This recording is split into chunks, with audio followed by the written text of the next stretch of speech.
Beneath the romantic streets of Paris lies a hidden underworld, more than 200 miles of twisting limestone tunnels, ossuaries, and forgotten chambers, known collectively as the Paris Catacombs.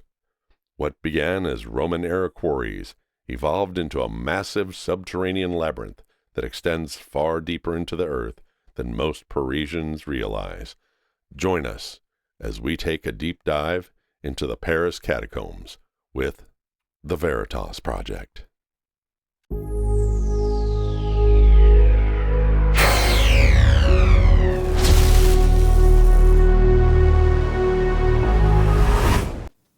Hey everybody, welcome to the podcast, the project investigation collaboration brought to you by the Veritas Project.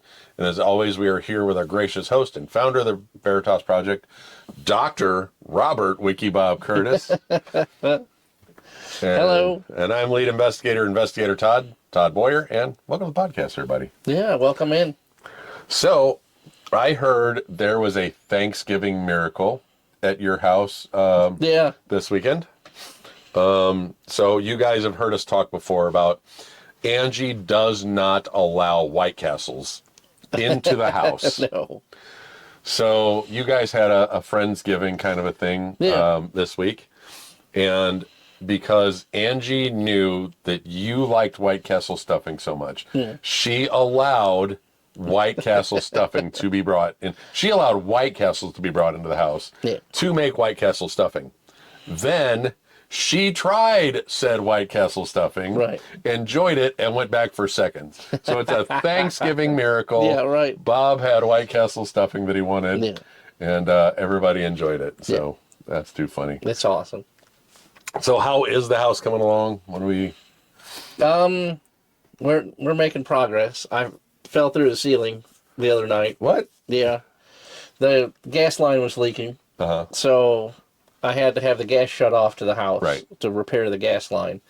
And then when the company came out to turn the gas back on, the furnace is in the attic. Oh, man. Over at the house. And the guy wasn't comfortable going up in there and turning the furnace on because it's like older than him.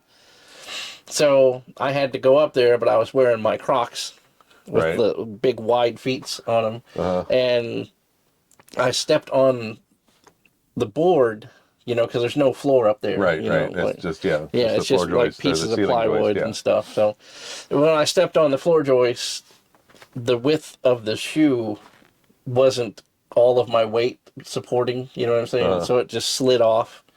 And when I slid off, I put my foot through the drywall of the ceiling. Oh, what room would that happen in? In the living room. In the living room? Oh, man.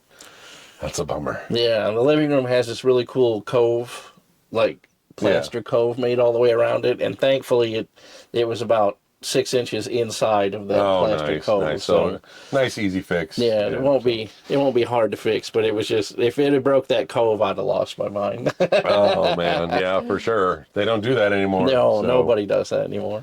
So, Bob, what are we talking about this week? The Paris Catacombs and paranormal stuff in the Paris Catacombs. This is an interesting rabbit hole for you guys to go down.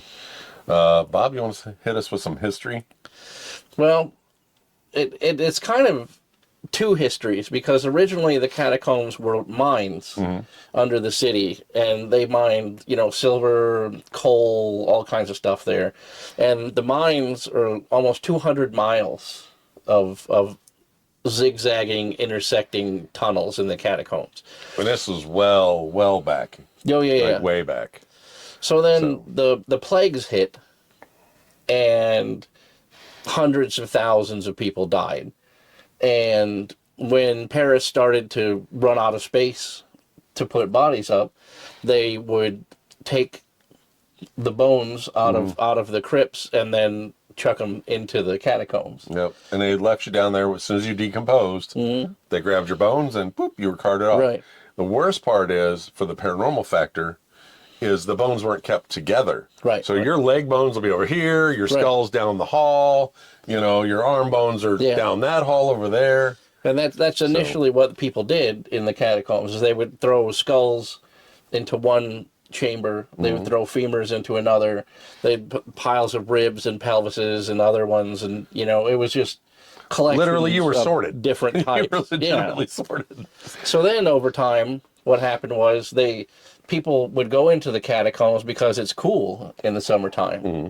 And they were like, this place is a disaster with all these bone fragments and bones everywhere. So they started sorting them into like where they would cover the walls in femurs, and then people started getting artistic about it, and they would make chapels where they made altars and all kinds of ornate things out of all the bones, because what else you got going on? You're right hanging out in the catacombs all night, drinking wine, looking for something to do. And I'm sure Bob's putting right here, I'm sure you're seeing all of these pictures of all these wonderful, wonderful things made out of bones. Right. And it's 200 miles of this stuff. Right.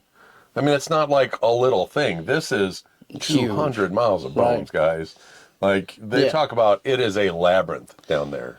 And then, like we always talk about, the things that initiate a haunting, right? Is an improper burial is one, disturbed remains is one, multiple commingling of bodies that are, and you have all of that in the catacombs. So, yeah, it makes for quite the setup for the paranormal. Yeah. So, let's start with displaced spirits. So, millions of bones were moved without traditional rites believed to create psychic unrest. And sensitive visitors report overwhelming sadness or nausea near certain bone walls. And EVP recordings often capture whispers in multiple languages. Latin chants are the most common. So that just shows you how old this stuff was. When it was mines back originally, they would have spoken Latin. And psychics say some spirits remain confused about why they were exhumed, and paranormal investigators report being followed by cold spots throughout the tunnels.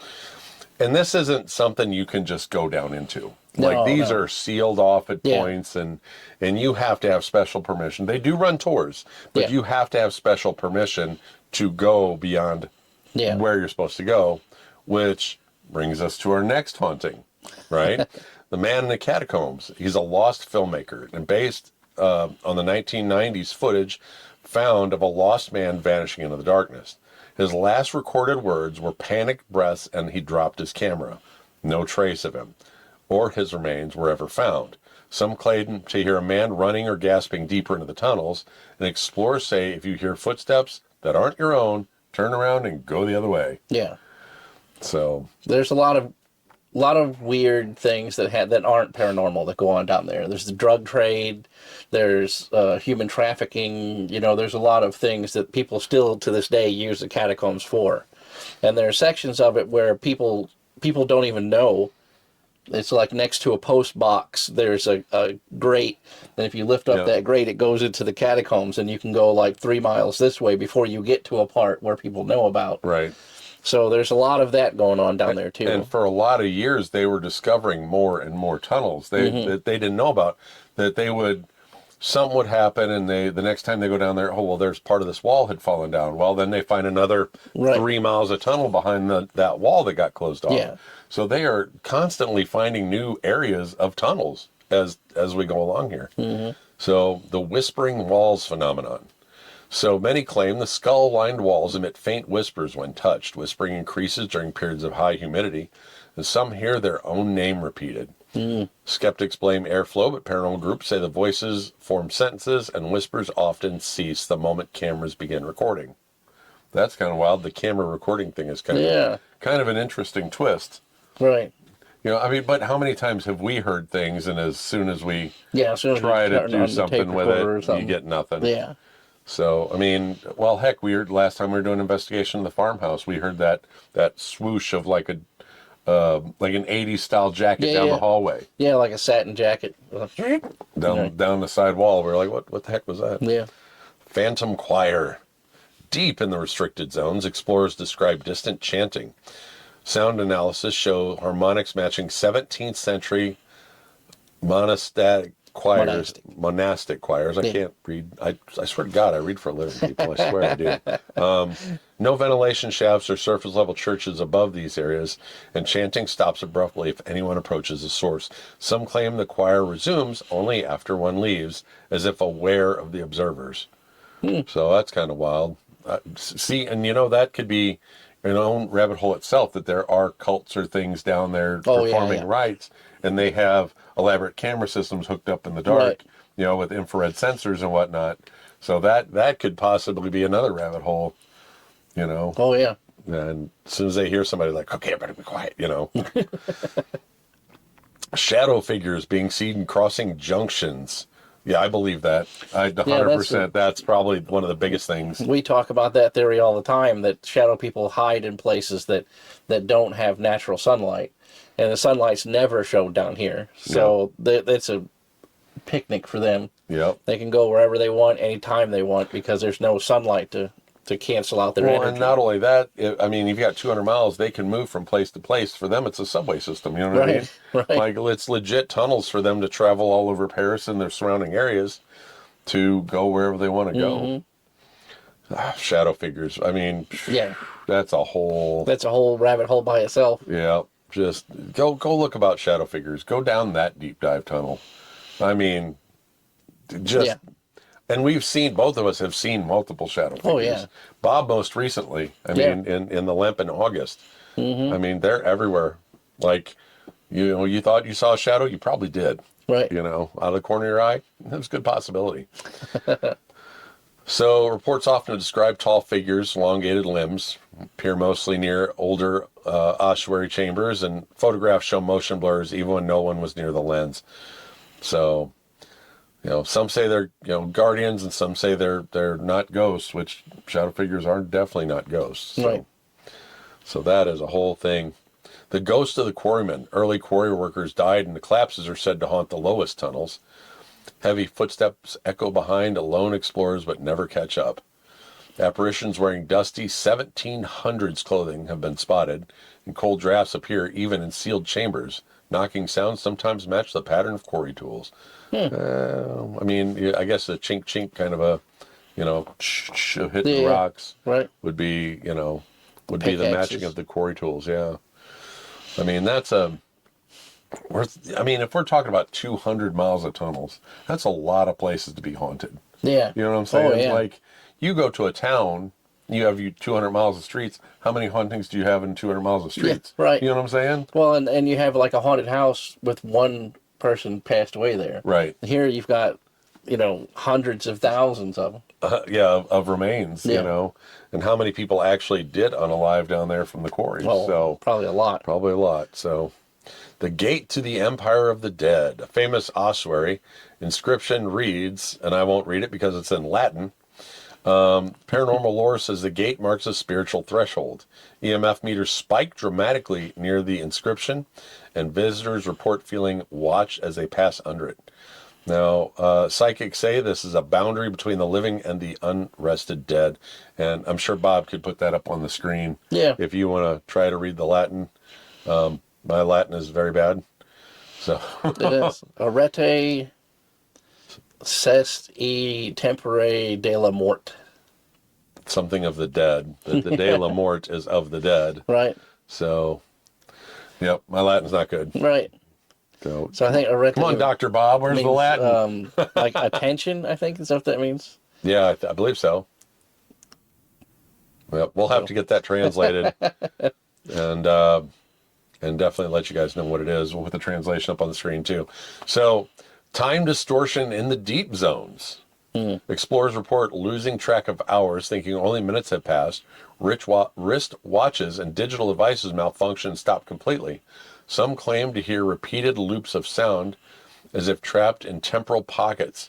GPS devices spin or show impossible coordinates. Witnesses say time feels thicker the deeper you go. That's interesting. I'd be amazed if you can get any GPS signal in the catacomb.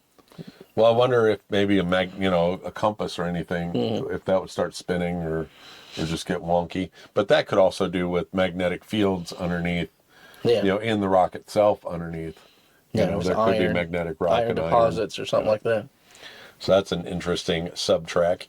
The secret catacomb rituals. Unofficial chambers contain evidence of occult activity, it's funny, I just brought that up a minute ago. Right. Symbols linked to Hermeticism, Thelma, and unknown groups appear on the walls. Thelema. Thelema, yeah. Thelema. Candles arranged in patterns suggest summoning or binding rights. Some rooms are warm despite no heat sources, and explorers repeat sensing a strong presence that feels distinctly non-human. So that could be possible ritual summonings of darker things, of demons and things like that. Oh, yeah. I mean, you never know what's going on down in these tunnels. Yeah. You know what kooky people are doing down there. People go down there to get away from everybody. Yeah. The Watcher of the Crypt, a spectral figure described as a tall, robed, and silent person, said to stand motionless at crossroads before vanishing. Witnesses feel intense dread when it appears, and some say the Watcher guards forbidden zones. Photos rarely capture it, and cameras malfunction at the moment it's seen. There's a lot of, there must be a lot of spiritual energy down there. Yeah. You know, to cause things to malfunction and whatnot. And I wonder if the new cameras and things, because we had this discussion a couple weeks ago about the newer batteries don't get drained like they used to and stuff like that.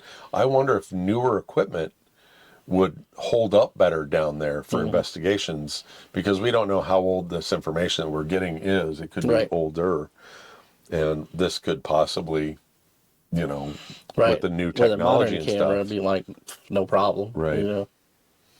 So, the cataphile encounters. Veteran explorers tell stories of invisible hands pulling at backpacks.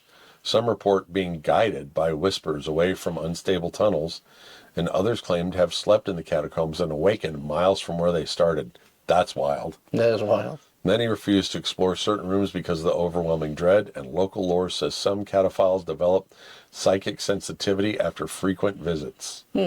So I guess the people who love to go down and get the permission to go down and run through, I'd love to do that. Yeah, that would be cool. When we win the lottery, we're on, Bob. Right, We'll go down there and we'll handle it.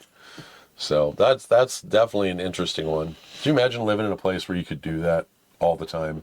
Yeah. I would so do that. I really would. That would be, to me, it would feel like you're exploring a dungeon in a game or something. Yeah, you know what I mean? right. That's how that would feel to me. And I'd be like, okay, turn this way, turn that way. You know, leave some string behind, whatever you got to do. So, the lost cemeteries phenomenon. Bones from multiple Paris cemeteries were mixed during transfer. Mediums claim this blending of identities causes spiritual confusion, and visitors report hearing multiple overlapping voices in the same areas. Some walls feel hot to the touch, as if retaining psychic energy, and occasionally a single skull emits a cold breeze despite no airflow. I mean, the whole place is mixed bodies down there. Yeah, I mean, it's not, that's the whole point of what we're talking about is they literally... I'm telling you, I'm sure Bob is just going to throw up picture after picture in this podcast because it's so over the top, it's almost ridiculous. Yeah. If you guys haven't seen it, it is so, like literally walls of femurs. And we're talking, and you know, they're laying lengthwise, so you only get to see the end. And the whole wall is... And it's like the whole huge wall. Huge sections. Just So this whole thing is literally just mixed bodies from everywhere. From everywhere. So, the catacombs doppelganger. Urban explorers describe seeing themselves walking down corridors. Doppelgangers never acknowledge witnesses. Some vanish when approached, others walk into walls. Photographs sometimes show two identical figures, and folklore warns seeing your own double foretells misfortune. I'm a firm believer in doppelgangers. Bob and I have actually, I haven't seen any, but we hear them constantly. Yeah, the SB7 picks them up a lot. Oh my goodness. There is so many times that we hear my voice and then we hear Bob's voice, and it's like that just sounded exactly like me. Right. Like full words coming over the SB7. Yeah. Full phrases, you know, in my voice or in Bob's voice, and it is well, especially in the Lemp. In the Lemp, it sounds like us a lot because it's heard our voices in there a lot. We're in there a lot. So, you know, we used to, I mean, how many nights a week were we in there for years? You know, a couple nights a week doing tours for over a year, time. You know. A lot of words spoken in that place between the two of us. Right. So, the missing week mystery. And this is our final one here. Now, some explorers claim they re-emerged unable to account for several days. Friends report no missing person alerts. They were never reported gone. Timestamp devices show missing data from the same period. Witnesses feel like a dream was cut off of their memory. So that's kind of wild. Conspiracy theorists believe the catacombs contain an interdimensional anomaly, which is a very good possibility. I mean, that would be an easy explanation. That would be a very easy explanation. Slip through a little loop there, and just wild. I mean, so guys, yeah, definitely go check that out. I mean, it is one to go down. There are probably thousands of photos on the internet for the catacombs, and thousands of stories. Just recently, I saw a news article where they had found an entire theater in the catacombs. That had never been found before. Yeah, but people were using it. Oh, really? It was set up like a, like those pop-up restaurants. It was like that kind of a thing. I'll put a picture in here. And it has like a whole huge like movie projector where they were watching movies and having dinner and inside the catacombs. And nobody knew that they were down there using it. Yeah. That is so wild. That is some poor Parisian guy is getting his power bill and he's like, man, what the heck? What is all this power going on? I didn't even run my air conditioner this month. I billed $300. I live in a one-bedroom apartment. So. Just running a whole movie theater off of this poor guy's basement, Oh, man. So, thank you guys for joining us on the podcast. Don't forget our partnership with Dubby, which Bob's going to put right here. If you missed it, unfortunately, it's over by the time you guys will be seeing this. By the time this comes out, the 30%'s gone. The 30% will be over. If you're watching us on TikTok, though, right now, currently, 30% using our code Whole Truth will be good until tomorrow. It'll end. Yeah. And so tomorrow's your last chance to get that 30% off. Unfortunately, you YouTube people, you missed out. So, also, if you want to go to Printify and check out all the merch, jump on there, grab you some Veritas Project merch. We have logos, just the regular circular logos, but then we also have the stuff that we have out on, our different monthly stuff is out there on the postcards. I was wearing the Annabelle one yesterday. Did you? Oh, I missed out on that. I still want to see that. So I haven't seen it yet. So I've seen the postcard, but I haven't seen your shirt. So I went out to eat with my mom, and there was a lady in the restaurant who was giving me the weird look, Oh, yeah? And then when I got up, she could see my shirt, and she was like that. I was like, I bet she recognized me. But I just saw the shirt and was like, that's a cool shirt. Or, the shirt that, like, look at this dummy's got his own picture on his shirt. Oh, man. How conceited is that guy? He's got a picture of himself on his shirt. Well, it doesn't really look like us. You know what I mean? It resembles us. It's cartoons. So, don't forget, jump in the Discord. Get in the Discord and check us out. If you got something you want to discuss in the Discord, or if you even have a idea for a podcast, guys, shoot us an idea. A lot of people don't bother to let us know what they want to see. Yeah. If there's something that you're interested in, we'll do the deep dive ourselves. We'll go down that rabbit hole for you and check all that out. Don't forget, if you want to join, and my brain was doing good and I lost it, the postcards on the Patreon. Yeah. So join at the $0 level member, as a $0 member, and get your name on our Patreon card at the end of the podcast. If you want to do $5 a month, then we send you a postcard every month. It's Bob and I sign it, and they're new every month. Angie creates them for us. She's a graphic designer. She creates it all for us, and she writes a nice little note because our handwriting is horrible, like we say every week, and get you a postcard and say, hey, I knew these guys before they were famous. Right. So, also follow Bob on all the social medias. RS Curtis 73 on everything. He's blue check marked on Instagram, on Facebook. We have a Facebook group. Jump in there, the Veritas Project on Facebook. All that good stuff, guys. Follow us everywhere. I think I've actually talked Bob into getting a link tree. Yeah. So it'll make it easier for you guys to follow us. If you're on any of the social medias, Bob will have that link tree, and then that will take you to the other social medias if you're interested in that. So don't forget, if you're watching us here on YouTube, like, follow, comment, share, ring the notification bell, all that happy stuff. You know, get us out there. You never know who's going to be interested in what we're doing here. Yeah. So, and we do all our paranormal investigations live on TikTok. So shout out to the TikTok people. If we're on an investigation, those are live. We don't hide everything. The entire live then is sent to YouTube for you guys to watch and pick apart and tell us what we missed. Yep. So, you can watch it anytime. Yep. The whole unedited live is uploaded. Investigation is uploaded. Yep. Trust me, it is a nightmare for us to do that, guys. Yeah. Just so you know what we go through to put those investigations on live on TikTok, with trying to keep batteries alive for 3 hours, then staying within range, which I think next month we are going to buy some Rode podcast microphones. These are good. We like these, but we're having issues with the levels of them. And I think we're going to go to just a straight microphone, and we'll use these for the investigations, because these have like a 200-foot range, 200-yard range, something that's ridiculous. The range on these is absurd. So we're going to use these for investigations to keep you guys having good sound for the investigations. And we'll have nice microphones. I know Bob's always wanted the good microphones, so we look legit with the microphones and whatnot. So we'll do that in the future. Let's see. I think I covered all the socials. I think I covered the Dubby. Is there anything I'm missing? I don't think so. All right, guys. Well, once again, thank you guys for joining us on the podcast. We appreciate all the support that you guys give us on behalf of Bob, Angie, Kay, Robin, and myself.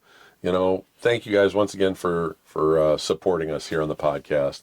And remember, guys, stay curious and find the truth, and we'll catch you guys next time. Bye, everybody. See ya.